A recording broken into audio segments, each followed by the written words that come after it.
Hi, this is Terence Cuneo. I am in the philosophy department at the University of Vermont. Hi, and I'm Elizabeth Agnew Cochran. I'm in the theology department at Duquesne University. We're both associated with the Character Project, and I suppose one of the merits of the project is that it brings a philosopher and a theologian together to talk. In this case, we're going to be talking about ethical issues related to character and the intersection of theology and philosophy. So, Elizabeth, I'll start off with the first question, if that's okay, and that concerns your project, which in our brief conversation or correspondence, you've described as something of a retrieval project, bringing Stoic thought to bear on moral theology as you find it in the Protestant tradition. Can you say a little bit more about the figures in the Protestant tradition with whom you're engaging, and also give us a little primer about the Stoics, the sort of things that the theologians you're interested in are taking from the Stoics and borrowing from the Stoics? Sure, I'm glad to do that, and glad for your interest. I really came to this project as I was reflecting on a certain understanding of character tied to a certain understanding of virtue that I believe is at work in Reformed theology in particular, the Reformed tradition that is typically associated with John Calvin and Jonathan Edwards, but that also extends into other major Protestant figures like Martin Luther. And I believe that there's a lot of possibility for conversation within Christianity. It's definitely not an anti-ecumenical kind of project, but I also think that sometimes the best conversation occurs as we recognize some of the theological distinctives within specific denominations and traditions. And I wanted to explore and tease out some of those distinctives that I see at work in historical Protestant thought. And I believe that the Stoics actually provide a framework that lets us explore and reflect on those further. I think that it's not that the Stoics are exactly like the Protestant theologians, just as Aristotle and Thomas Aquinas don't overlap completely and aren't exactly saying the same thing. Yeah. At the same time, studying Aristotle enables someone to know Thomas Aquinas' thought a little bit better. And I think that certain ideas from the Stoics can similarly be fruitful for mining to illuminate some ideas that are at work in the historical Protestant tradition. So I look at Martin Luther and John Calvin and Jonathan Edwards. I go back historically. I think that you could argue for connections with 20th century thinkers as well, but I had to stop somewhere and thought that this could at least be a starting point for sort of opening dialogue about what a reformed ethic looks like. And I use their thought and the ideas from the Stoics to try to carve out a project that speaks to a reformed understanding of character. Okay. May I ask a follow-up question? Absolutely. And that is, were the Reformed figures that you're engaging with, were they reading the Stoics, or was Stoic thought simply in the air? What do you take to be the mode of influence here? Well, a lot of it, I will admit, and this is one place where I've been challenged or questioned by people as I've shared bits and pieces of this argument before. A lot of it is based on the idea that Stoicism was in the air. I think that's a plausible claim to make about early modern thought. I've seen that idea at work in different analyses of early modern thought and the 18th century when Edwards was writing. And I believe that some of the I'm trying to make an argument that doesn't rely on a traceable historical influence for being a credible argument.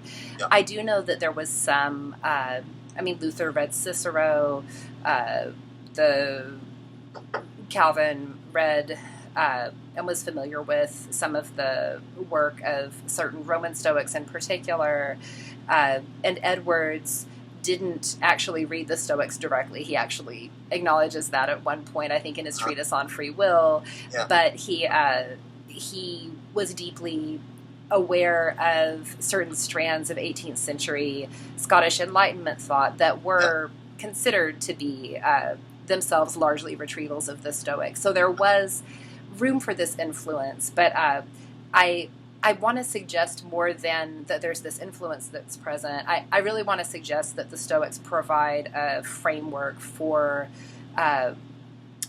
developing ideas and arguments that are central to a reformed vision of the moral life, and that the fact that this plays out in this way is because of sort of the in the air commonalities, but that isn't really Super what the book is about. So I also work on Thomas Reid quite a bit, and that's I've interesting. often been struck by just how often he cites the Stoics and the degree to which he's influenced by Stoic ideas. Oh, that's interesting. Yeah, Reid is really known for that, and I don't know him as well as I would like to.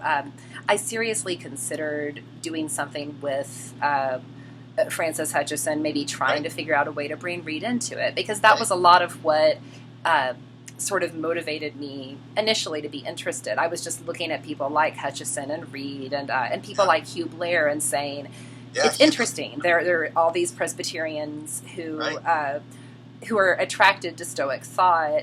I mean, maybe it is just a historical thing, but is there something in Protestant theology that actually sees, that actually does connect to the Stoics? I mean, is there something that's actually theologically motivating this? I think that's an interesting connection. Well, I would also really like to hear about the work that you're doing a little bit more. And I know from our correspondence that it has something to do with worship and liturgy and ways in which worship affects our character. I would love to hear you say more about that and share more about what your current project is about. Yeah, so the work that I'm doing as far as philosophy goes is sort of way off the beaten path. This is true even of philosophy and religion. So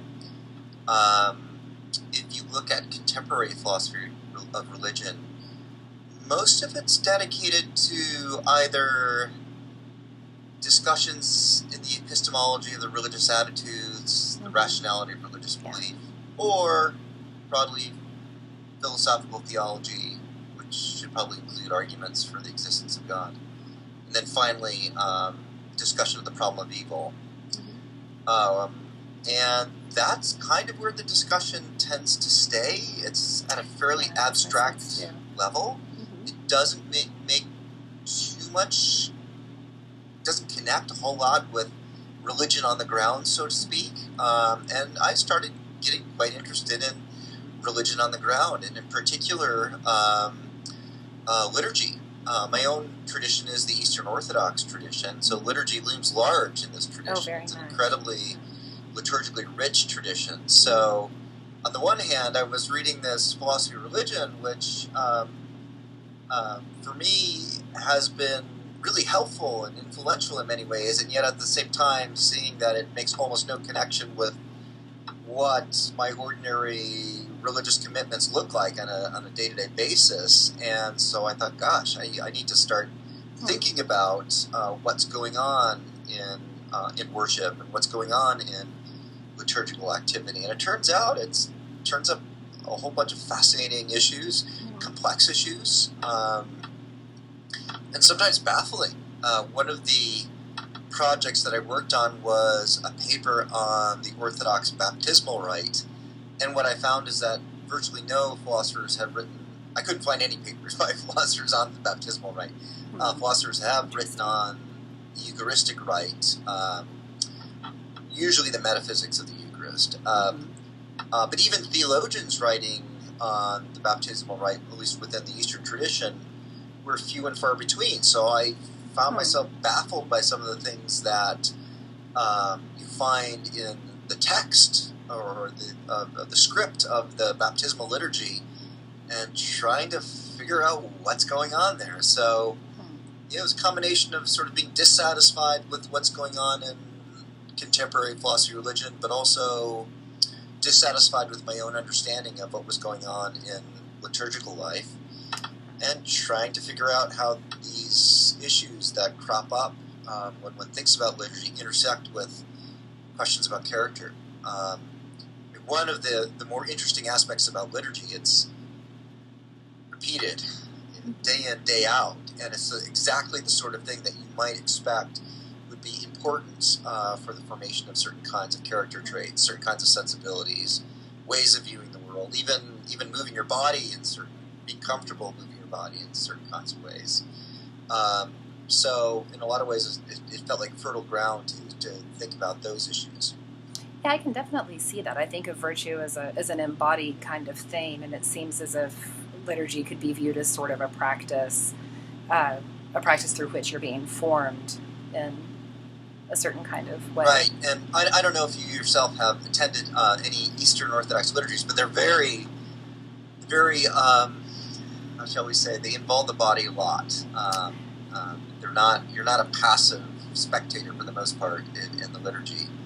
You're doing such things as engaging with icons and other parishioners, whether it's giving the kiss of peace or crossing yourself or prostration and that kind of thing. It's a hard liturgy to pull off if you have pews because there's too much movement. Oh, that's interesting. Yeah. Yeah, I've visited a couple, but only a couple, and I did have the sense that I was participating in something that was very different from what I tend to associate with worship and liturgy myself. So I guess we're both speaking to some of the particulars of distinctive strands of Christian thought and reflecting about what they have to say about character. Have you thought about how working in a specific tradition, what kinds of claims you might make about Christianity or Christian worship more broadly? Or what the implications of a project that looks at Eastern Orthodoxy might be for... I have, but I haven't given it as much thought as I would like. For me, the number one consideration, the number one task has been to simply try to figure out elements of the Eastern Orthodox liturgy, just to try to determine what's going on and the best interpretation of what's happening in so I'm much sure of there's the a lot liturgy. there. So drawing out the implications for other liturgical traditions is something I would like to do. But I also feel like the first thing to do is get a firm grounding in an understanding, at least, what's going on in the Eastern liturgies. It's easy to mark some differences, for sure, in terms of the degree to which bodily movement is involved. One of the projects that I worked on was on the character of liturgical singing. So nearly the entirety of the Orthodox liturgy is sung or chanted, and that's rather different from other liturgical traditions. But also mining these traditions for deep similarities is worthwhile and something I've yet to turn my attention to. Well, it is. It is worthwhile, but I also really respect what you're doing in looking at the particulars of a specific tradition and recognizing its distinctiveness. Right. Yeah. And sometimes that's helpful in as much as you put it out there and then let other people who are at home within other traditions to interact with it in ways that they find fruitful, rather than trying to do all the bridge building yourself. Let some of the bridge building happen as you articulate the distinctives, as you put it, of a given tradition. That's actually a helpful insight, and helpful for me too. The first time I presented my ideas at a conference, I was presenting some of the claims I was exploring as Protestant claims, things like justification by faith, or how I put it is that faith has a particular kind of purchase in the moral life, and a unique purchase. And the arguments I was making, I had a couple of people ask questions, and basically to the effect that, well, Catholics believe this too. Haven't you looked at the joint declaration? Aren't you aware that we've resolved differences between Protestant theology and Catholicism? And I I think that, it's helpful to recognize where those similarities are, but at the same time, there's something about uh, working with particulars and really thinking in particular contexts and particular ways, especially about a tradition with which you identify, that I think has a certain kind of value. So it's helpful to hear you approaching your work in a similar kind of way. Right? Yeah, that's right. interesting. I'd like to ask you a question about some of the particular themes that you find in the Stoics, and how they bear upon Protestant moral theology and character. What are some of the big themes that you've been trying to develop, where you see a fruitful intersection between the two? Well, I really think the Stoics believe that virtue is a unique good, different from all other possible goods in the universe. And I want to argue that in Christianity, virtue functions in a similar kind of way, especially within Protestant traditions that tend to have particular kinds of understandings of salvation and of ways in which individuals are formed in relationship with God and brought into union with God. I believe that faith has a kind of unique value, especially in historical Protestant thought, that makes it akin to virtue. And there are some differences across the Stoics. A lot of work on the Stoics in Christianity has looked at Chrysippus. I want to argue that in the Reformed, or if you look at the Roman Stoics, who were most important to modern retrievals of Stoicism, I think that if you look at their writings, a conception of virtue that's somehow closely linked to giving one's trust over to divine providence, I think that understanding of virtue emerges too. And it's something very similar to Christian faith, insofar as it's built on a cognitive understanding that divine providence is good, and an attempt to kind of align oneself with this goodness and to trust that this goodness is going to direct the world. It's not a perfect similarity. The Stoic providence isn't personal, and some Stoics really see it as more of kind of akin to nature, akin to a natural force, but especially Marcus Aurelius, I think, talks in highly personalistic terms about providence and what providence is. And I think that thinking about virtue as a trust in providence helps to elevate the place of faith in the Christian life. I also think that the Stoics can be helpful for Reformed Ephesus, because I think that one of the big challenges for Reformed people is articulating what it means to be responsible moral agents in the world, because there tends to be a really strong focus on divine sovereignty in the tradition, a very strong account of providence deeply and imminently at work in a lot of different things. It varies from thinker to thinker, but there are some pretty strong accounts there. Yeah. And I don't think that, it becomes a little bit trickier here, because making this move requires stepping a little bit outside of Reformed commitments, trying to accommodate these commitments. But then what's interesting in the Stoics is they adhere to a strong view of providence, divine providence being at work in the world, so we can't control certain things. But then they also uphold a really strong sense of individual moral responsibility. And I believe that recognizing and affirming that sense of responsibility provides a starting point for defining what it means to live as accountable moral agents and real moral agents who are authentic and accountable for our behaviors, even while believing that God is very actively and deeply overseeing the activity of the world, which is a strong, it's a challenging position to articulate, this idea that we're, Right. But I think the Stoics might be able to help navigate that, and that's something I definitely am working to explore.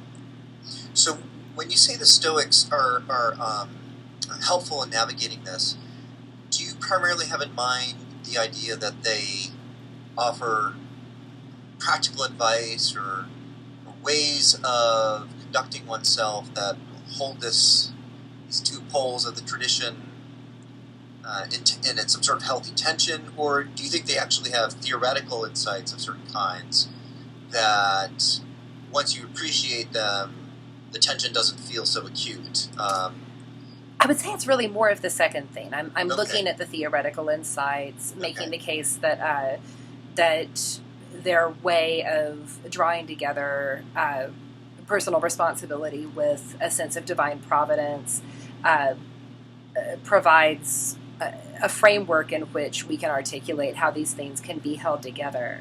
Okay. But I also believe that in terms of how this is articulated in the writings of the Stoics, it ends up often taking the form of practical advice. So Epictetus talks about focusing on the things that are under our control and not concerning ourselves with the things that we know are not under our control. Right. He offers this in the form of advice. I mean, it's a very practical piece of wisdom that's designed to kind of help the everyday person. And yet, this also, and it's consistent with the theoretical virtue is the only good. And yet, I think if we sort of reflect on what this idea might mean in the Reformed tradition, which more radically would suggest that even virtue isn't fully under our control because of the salvation component, that provides us with a way of helping to navigate it and kind of reflect on, okay, what are the matters under our control? What can we do? What should we be doing as moral agents, respecting what God's role is in bringing us toward the end for which we were created, but then simultaneously not just abdicating everything, not just refusing, taking on a stance of apathy that refuses to engage. Okay. So there's, I think that can be a practical starting point for thinking about those issues a little bit further. Right. And I think I get the sense that you think of the liturgy as similarly having a kind of practical, or I guess an ethical dimension. And you talked about how it forms us in particular character traits. What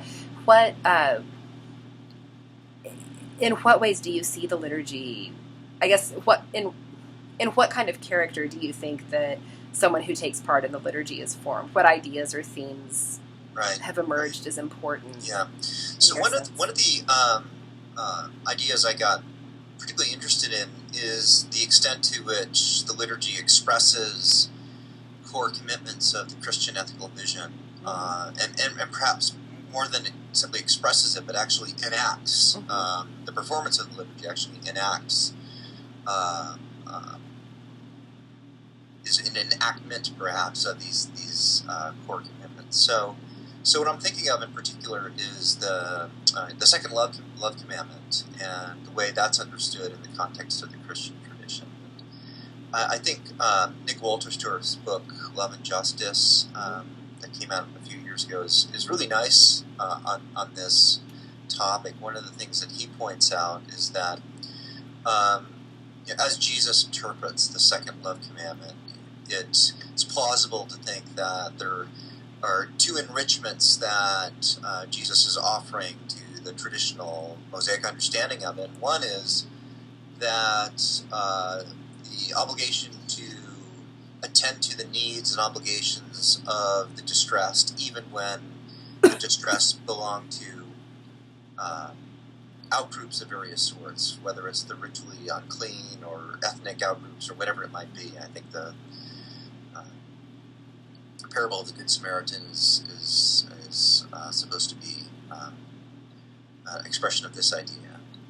And a second big theme is the rejection of what Walter Sturff calls the reciprocity code, which is roughly the claim that when others do evil to you, then you repay them with evil, and when others do well by you, you do well by them. And Jesus' teaching on the Sermon on the Mount, like, no, it doesn't go that way. It's no great credit to you that you do well to people who do you well, and rather than pay back evil with evil, you need to bless those who curse you and be prepared to forgive them.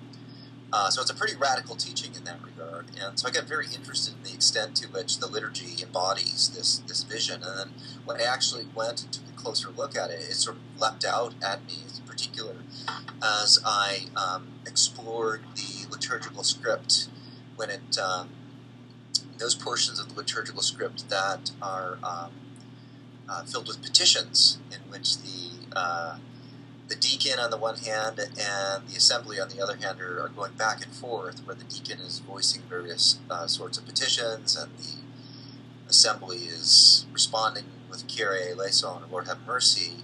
And the petitions are really fascinating. They're petitions they're very universal in scope, let's put it that way, for the whole world and for those who are sick and suffering, and for those in civil authority. And one of the things that struck me right away is that, well, in the history of the church, those in civil authority were often the oppressors. But also at some moments of the liturgy when pray for those who love us and those who hate us, unworthy though we may be. And so there it is, right? It's an enactment of this vision, doing something that a lot of us find really difficult to do on our own. The liturgy is there to help you perform these sorts of actions. That doesn't seem quite right, as if it were an aid, but it's a way of, as I say, stepping into this vision and owning it and performing the sorts of actions that Christ says we're commanded to perform. So that was really interesting. The topic of standing in solidarity with others, especially when there's all sorts of awful stuff going on around us about which we can do very, very little. Being able to stand in corporate solidarity with these people is a really important part of the Christian ethical vision. And that's, I think, something that became apparent to me as I started reading through the scriptures again, and reading, for example, in the gospel about Jesus in the Garden of Gethsemane before the crucifixion. He takes along three of the disciples and says, okay, I want you to stay here and I want you to pray, and I'm going to be over here praying as well. And they fall asleep, and he's sort of astonished at this and incredulous that they should fall asleep. But what I found particularly interesting is, in this situation, as the gospel presents it, the wheels are already in motion as to what's going to happen. It's not like their praying is going to bring about a different result in the case of Jesus' fate before the authorities, but apparently it was really, really important for them to stand and be in solidarity with Jesus at this moment of need, as it were. And so began to look at the liturgy as also embodying this kind of commitment to others, even when our prayers may not contribute to their welfare or help turn things around or whatever it might be.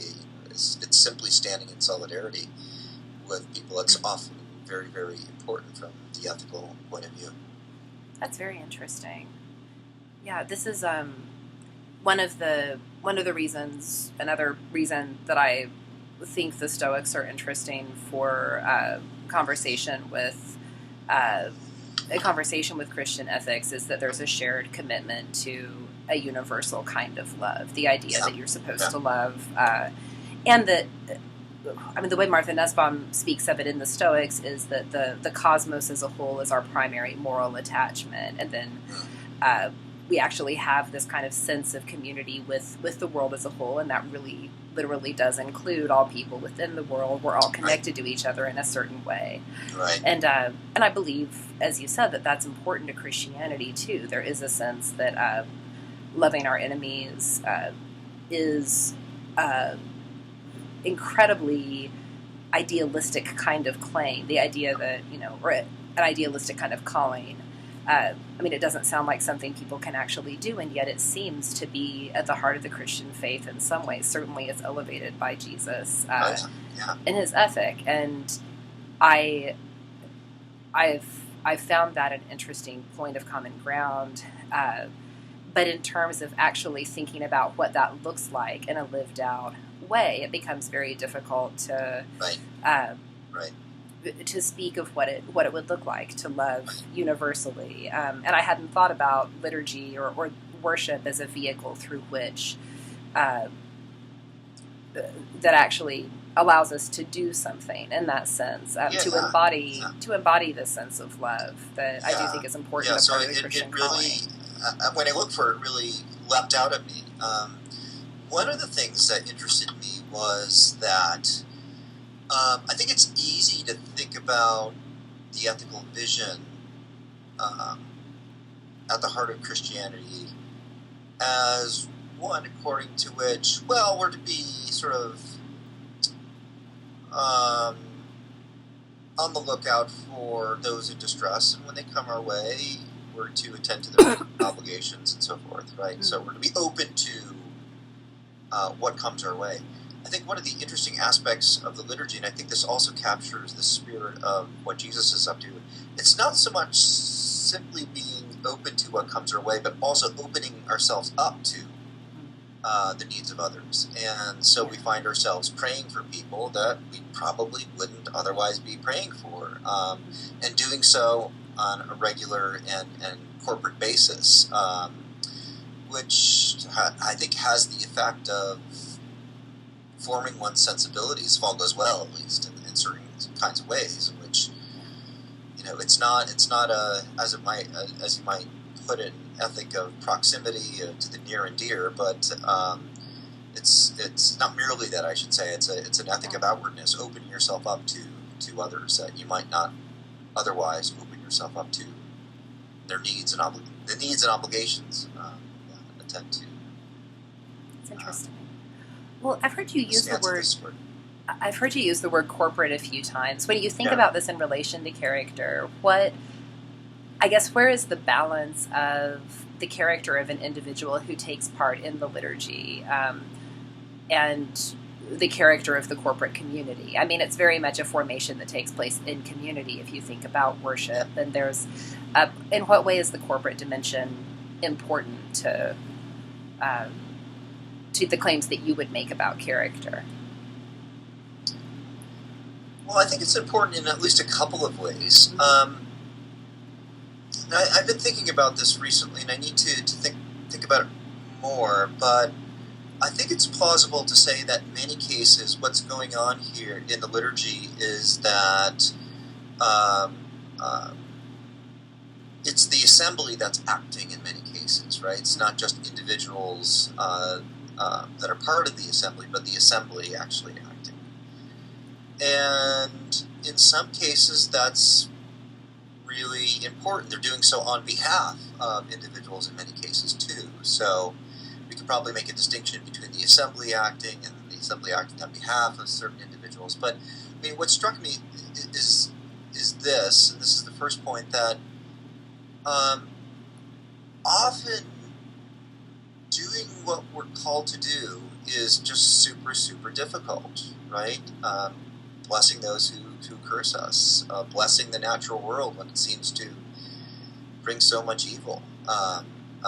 And that's, on our own steam, something that can be awfully difficult to do. And maybe for some people, it's psychologically really not a realistic possibility. So when the assembly does this on behalf of an individual, I think it's a very, very important sort of function that they're playing. So that's one thing I would say about the importance of corporate activity. Another thing I would say is that there are really interesting moments in the liturgy in which you perform certain kinds of speech acts, whether it's the speech act of repenting of certain kinds of activities or states of mind or what have you. in which you're doing it in a corporate setting. It's not just you off alone, and there's a sense in which you're aware that other people are aware of you're doing this, and vice versa. So I think that adds an interesting dimension to what it is and how we commit ourselves to particular ideals within the context of liturgical action. That's really interesting. Yeah, I can see that the speech act piece of it would raise potential questions about what it means to say something in terms of formation too.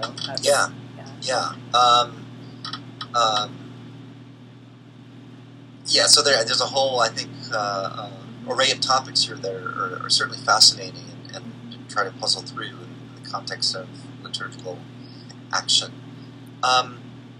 Let me ask you a little bit about some of the dimensions of the Stoics that maybe don't fit so well with the Christian tradition. So the Stoics are sort of famous for advocating a certain kind of approach to one's passions and emotions, which were to basically try to extinguish certain kinds of passions, certain kinds of negative emotions, right? As I understand them, there's supposed to be a certain kind of asymmetry, right? It's certainly good to take joy in one's own virtue, but with regard to all the things that transpire in the world, there's supposed to be a certain kind of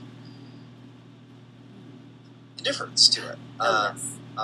Certain sort of apathy in their sense of the term.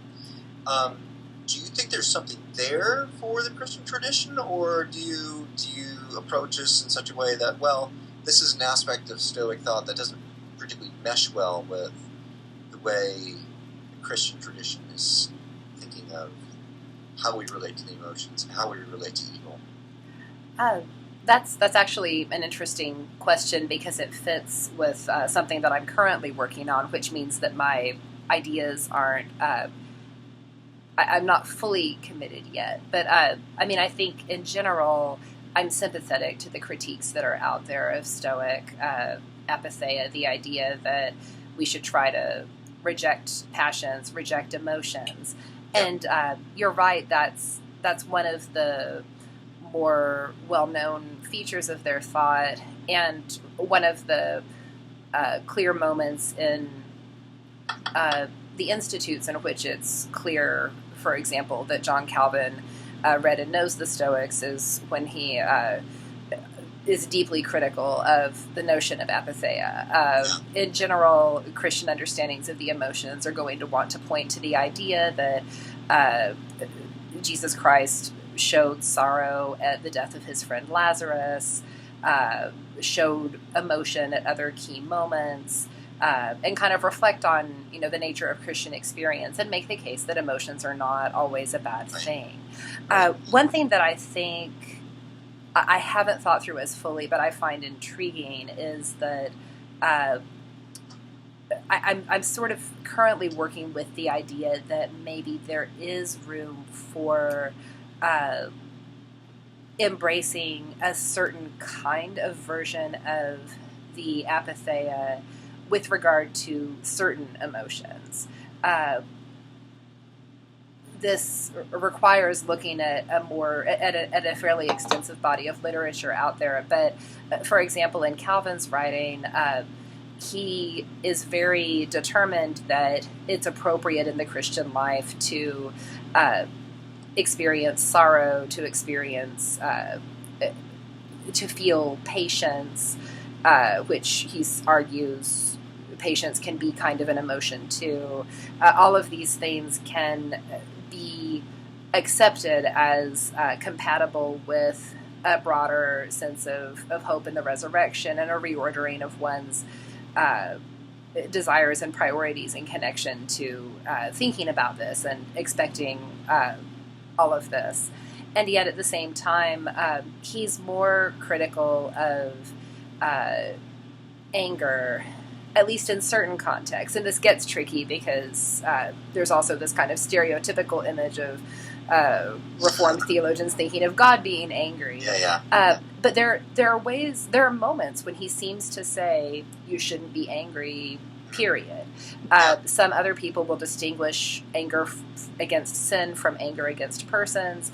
Calvin seems to go a step further and say, don't be angry. It's not appropriate to be angry to people. And I looked at a few passages from his scripture commentaries, his commentary discussing Jesus in the temple with the money lenders. That's sometimes upheld as a moment when Jesus appears to be angry. Calvin doesn't want to use this as any sort of justification for a Christian to have righteous anger. To the extent that there's some sort of anger, he wants to say it's appropriate to Christ as Christ, but not in the human form. It's so there's a little bit of a resistance to certain emotions, and I think it's possible that there's something there that would be a little bit more open to a certain kind of adaptation of apathy. I'm cautious in making that claim because I do think that emotions are part of who we are, and I think that the Stoics go too far in this idea of rejecting them rather than moderating them or reordering them.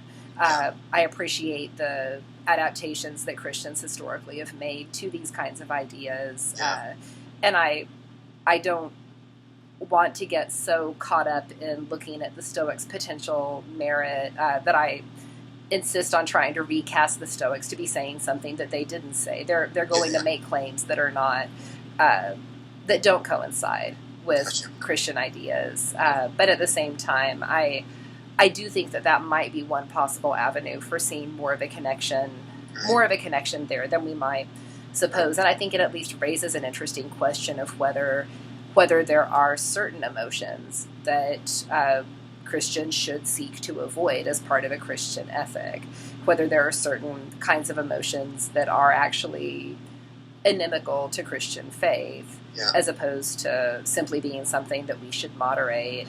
And at least it's an interesting spiritual question, at least to reflect on as we, should we eradicate certain emotions? So that's kind of what I do with that, I guess. Right. Yeah, as you probably know, it's also a sticking point for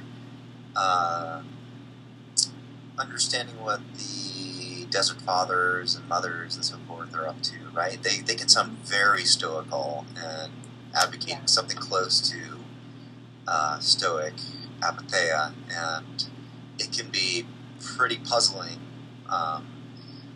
from a distance, reading this stuff in the 21st century and thinking, goodness gracious, how does this fit with claims about regulating and developing our emotional capacities as opposed to just eliminating certain kinds of emotional responses. Yeah, that's interesting.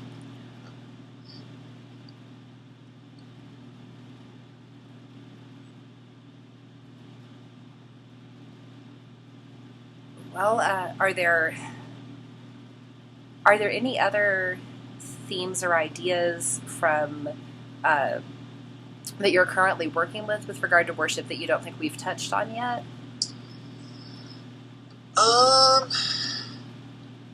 Yeah, there are all sorts of themes. Well, yes, I guess that's true. Anything maybe that's important or that you would want to highlight as particularly. One of the interesting themes that I've been thinking about is the theme of liturgical reenactment, and this is something that you see a lot of in the liturgies of Great Lent and Holy Week and the like, in which during the context of the liturgy, certain kinds of events that are portrayed in the Gospels are reenacted, such as Jesus washing the disciples' feet, or the burial of Jesus, or taking Jesus down from the cross, and so forth. And they're reenacted using props of various kinds. And what's fascinating about a lot of these liturgies is that the texts that they use go way beyond what the Gospels say. So they'll have these portions in which they're putting words into the mouth of Adam, or Mary of Bethany or Mary Theotokos of Joseph of Arimathea, and this sort of poetic extension of what you find in the Gospels. Mm-hmm. And in a lot of ways, it's really fascinating, because what the script has the assembled say at various points are lines of the following sort: that, I am like the prodigal, or I am like the publican, or I am like the woman with an issue of blood, and sort of identifying with a lot of these characters that you find in the New Testament narratives. And it really struck me, this is pretty interesting, especially given a picture of traditional religious life in which, in so many cases, the tradition is interested in carving out and ratifying very sort of rigid roles for whether it's man and woman, or the clean or the unclean, or whatever it might be in the history of various religious traditions. You have these portions of the liturgical script in which you have women identifying with characters who are men, and men who are identifying with characters who are women, and innocent people identifying with characters who are guilty and thieves, and conspiring with foreign oppressive powers, and identifying who more or less have it together with other people in the Gospels who don't have it together at all, or hysterical in some ways, or ill, or whatever it might be. And I found this really, really interesting as sort of an exercise of ways of drawing us out of ourselves, and identifying with characters that a lot of us find really, really alien, and our own steam wouldn't go out of our way. Say, you know what, I'm just like the prodigal, or I'm just like the woman with an issue of blood, or I'm just like Peter that betrayed you, or whatever it might be. So I'm still thinking about this, but it struck me as a really unusual way of forming one's sensibilities, forming one's ethical commitments in the context of liturgical action, and doing so once again in a corporate setting. So that's one of the things I'm thinking about. Yeah, the degree which liturgical enactment is involved with developing certain kinds of character traits. That's very interesting. Yeah, that seems like a kind of radical sense of solidarity. Like identification of a certain kind, right? Yeah, going back with, extending across history, and also maybe letting oneself be formed into a narrative, into a defining narrative, too, in a way. That's a very interesting idea. And when I say compare it to the Aristotelian ideal of identifying with other virtuous agents, right? Those are your friends are all and only virtuous agents. It's a very different sort of thing. You're not identifying with the virtuous at all. You're identifying with a lot of characters who have got a lot wrong with them. Yeah. But in some ways are also held up as ideals in various ways. Their willingness to repent, their willingness to turn from their various deficiencies, and so forth. So it's a complicated sort of dynamic that, as I said, I've found really interesting. I'm not quite aware of anything exactly like it in other liturgical traditions. That is really interesting. The idea of people being exemplars. There's an idea of exemplarity that runs across a lot of virtue traditions that would look at exemplars for the virtues, and it's very interesting to think of reading oneself into identifying with people who presenting other people. Is there anything analogous in the Reformed tradition in this respect, or anything they're borrowing from the Stoics as far as exemplars go? Or, I don't see that. I do think that there's similarity in terms of an extreme emphasis on humility, and that is a departure. As you were talking about the contrast with Aristotle, I was thinking about that as well. I mean, there is an ideal that emphasizes the need to be as humble as possible. Yeah. There's in Jonathan Edwards, there's a point where he actually goes so far as to say that it's better and safer for you to think of yourself as maybe worse than you might actually be, than to step above that and presume to be higher than you are. So he kind of says you don't even have to be representing things accurately. It's much better to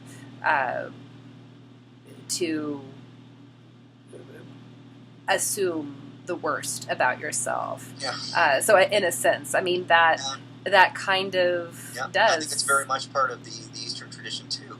Although it has struck me that there are definitely risks that come along with this way of thinking, right? I mean, it's not clear to me that it's for everyone, and that this type of approach is really healthy. So, but also struck me as, gosh, participating in this liturgy requires a good judgment too, to the extent to which it's beneficial and the extent to which it's life-giving may differ from person to person. That's actually really true. Yeah, I mean, speaking from a certain kind of privilege, it requires a fair amount of sensitivity on the part of individual participants and the congregation and so on. I don't think it's a one-size-fit-all sort of thing, even though sometimes you will hear general pronouncements of this sort. So that's another theme that I'm interested in exploring a bit. Definitely. The degree to which good practical judgment is called for. Well, and maybe that's a sense in which having the possibility, maybe the corporate dimension is helpful. Yeah. Because if there are people who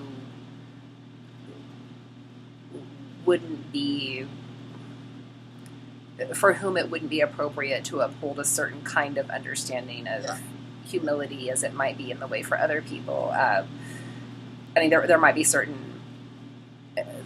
people in positions of particular privilege who would really benefit from that sort of ethic that calls us to humility, maybe in ways that people in other life circumstances might not readily benefit from as much. And that, I mean, one good thing about thinking in corporate terms is that you allow people to sort of play different roles at different points in their lives. And I mean, I think any turn to, I think that coincides too with commitments of the Reformed tradition and of Stoic thought, just a sense that we all depend on each other in certain ways. And that there is a sense in which we're related to each other. Edwards puts it or speaks of everything as being related because everything is related to God. I think that's actually George Marsden, sort of a spin on a thesis of one of Edwards' major works. But I think it's a helpful image that there is kind of this shared relationship that does make us accountable to each other and provides tools for thinking about different modes of participating in something. Yeah, at first it struck me as a little odd, and then as I began to think about it more, I thought, well, fasting is a practice that's taken very seriously in the Eastern tradition.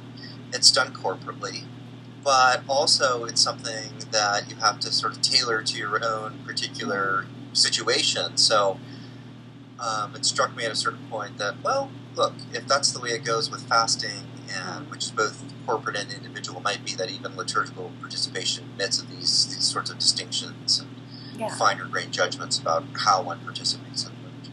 That's very interesting. So I think we're about approaching our limit here. This has been really fun. Yeah, this has been fun for me too. I certainly look forward to continuing the conversation. I do very much as well. I'm glad that we've had the chance Stoics to talk and Protestant theology. I look forward to hearing about your work coming to fruition as well, and really have enjoyed talking with you and getting to know about your ideas. I think it's exciting. So thanks, Elizabeth. All right, thank you too for your time. Okay. It's been fun. Talk to you.